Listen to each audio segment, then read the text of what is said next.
ക്രിസ്തുവിൻ്റെ സമാധാനം നിങ്ങളോടുകൂടെ ഉണ്ടായിരിക്കട്ടെ. വചനകിരണത്തിലേക്ക് ഏവർക്കും സ്വാഗതം. ഒരു ആത്മീയ ഗുരുവിന് തൻ്റെ ശിഷ്യഗണങ്ങളെ പരിശീലിപ്പിച്ചിരുന്ന ഒരു ഗുരുകുലമുണ്ടായിരുന്നു. എല്ലാ വർഷവും ഗുരുകുലത്തിലെ അവസാന വർഷ വിദ്യാർത്ഥികളെയും കൊണ്ട് അദ്ദേഹം ഒരു പ്രത്യേക യാത്ര പോകാറുണ്ടായിരുന്നു. ആ തവണയും ഗുരുവും ശിഷ്യന്മാരും യാത്ര തുടങ്ങി. യാത്രാമധ്യത്തിൽ എല്ലാ വർഷത്തെ പോലെയും ഉച്ചഭക്ഷണത്തിനായി അവർ ഗ്രാമത്തിലെ ഒരു കുശവന്റെ വീട്ടിൽ ഭക്ഷണം കഴിക്കാനിരുന്നു. ഭക്ഷണത്തിനിടയിൽ കുശവൻ ഗുരുവിനോട് ചോദിച്ചു, ഗുരു, ഇവരുടെ പഠനമൊക്കെ പൂർത്തിയായോ? ഗുരു പറഞ്ഞു, നീ തന്നെ പരിശോധിച്ചു നോക്കുക. അത് കേട്ട കുശവൻ തൻ്റെ മൺകുടമൊക്കെ പാകമായോ എന്നറിയാൻ ഉപയോഗിക്കുന്ന ഒരു ചെറിയ കൊട്ടുവടി കയ്യിലെടുത്തു. ഭക്ഷണം കഴിച്ചുകൊണ്ടിരുന്ന ഓരോ ശിഷ്യന്മാരുടെയും പിന്നിലെത്തി. ഓരോരുത്തരുടെയും തലയുടെ പിന്നിൽ അയാൾ വളരെ ചെറുതായി ഒന്ന് തട്ടി നോക്കി. 1 മുതൽ 11 വരെയുള്ള വിദ്യാർത്ഥികൾ തങ്ങൾ ചെയ്തുകൊണ്ടിരുന്ന കർമ്മമായ ഭക്ഷണം കഴിക്കൽ അതുപോലെ തന്നെ തുടർന്നു. അവരുടെ മനസ്സ് അവരുടെ പ്രവൃത്തിയിൽ കേന്ദ്രീകരിച്ചിരുന്നു. ആരും ഒരിറ്റുപോലും ശ്രദ്ധ മാറ്റുന്നില്ല. എന്നാൽ 12 പുറകിൽ കൊട്ടുപൊടി കൊണ്ട് തട്ടിയപ്പോൾ അവൻ അപ്രതീക്ഷിതമായി പെട്ടെന്ന് ക്ഷുഭിതനായി. അവൻ്റെ ഉള്ളിൽ നിന്ന് അഹം നിറഞ്ഞ വാക്കുകളും അഹങ്കാരവും പുറപ്പെട്ടു. തന്നെ കൊട്ടുപൊടി കൊണ്ട് തട്ടിയത് ഇഷ്ടപ്പെടാത്ത അയാൾ കുശവനോട് കഠിനമായി കോപിച്ചു. അഹങ്കാരവും ദേഷ്യവും എല്ലാം ഒരുപോലെ അവനിൽ തെളിഞ്ഞു. ശിഷ്യന്റെ പ്രതികരണം കണ്ടപ്പോൾ കുശവൻ ഗുരുവിനോട് ദുഃഖത്തോടെ പറഞ്ഞു, ഗുരുവേ, ഈ 12 പേരിൽ ഒരാൾ ശരിക്കും വെന്തിട്ടില്ല. പക്വതയിൽ ഇപ്പോഴും കുറവുണ്ട്. ഗുരു അത് കേട്ട് ശിഷ്യരോടായി പറഞ്ഞു, വിദ്യാഭ്യാസം, പഠനം, മതസിദ്ധാന്തങ്ങൾ എല്ലാം ശരിയാവാം. പക്ഷേ ശരിയായ പക്വതയും ആത്മീയത തികഞ്ഞ ജീവിതവും വെളിപ്പെടുന്നത് അഹങ്കാരമില്ലാത്ത മനസ്സിലൂടെയാണ്.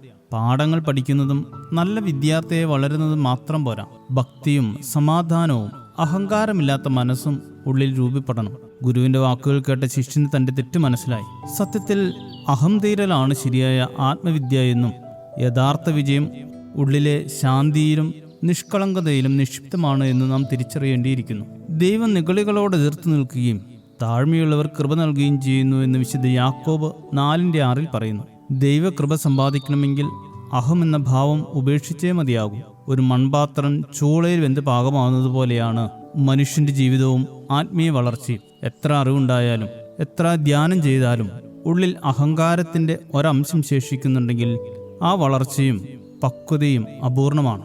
അതുകൊണ്ട് അഹം എന്ന പാതിവെന്ത അവസ്ഥ ഇല്ലാതാക്കി അഹം തീർന്ന് ശാന്തമാവുന്ന മനസ്സ് സ്വന്തമാക്കുവാൻ ഏവർക്കും ഇടയാകട്ടെ. ശുഭദിനം നേരുന്നു. ദൈവം അനുഗ്രഹിക്കട്ടെ. ഒരു നല്ല മനുഷ്യനെ കണ്ടു കാൽവരിയിൽ ക്രൂശിൽ. അവനെന്റെ സങ്കടം കേട്ടു,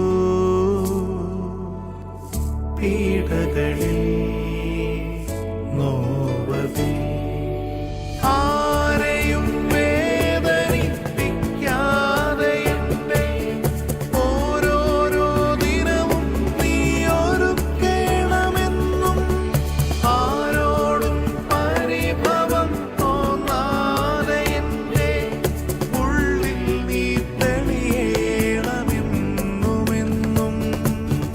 ഒരു നല്ല മനുഷ്യനായി മാറിടാനായി എന്നിൽ കനിയണേ ദൈവപുത്ര.